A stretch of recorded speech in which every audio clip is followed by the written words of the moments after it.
Привет, друзья! Публикуем эпизод работы российской группы ПВО, снятый в приграничной области России с Украиной. Группа отслеживает маршруты пролета украинских дронов вглубь России. Поражение украинских дронов производится из стрелкового оружия. В конце видео показано и применение дрона-перехватчика «Ёлка». 8-й, 7-й, да, принял.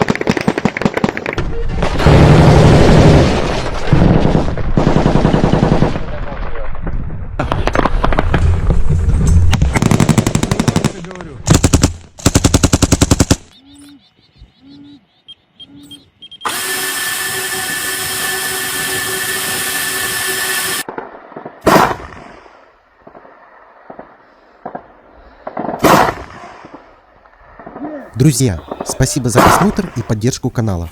Приглашаем вас стать частью нашего сообщества и получить новые знания.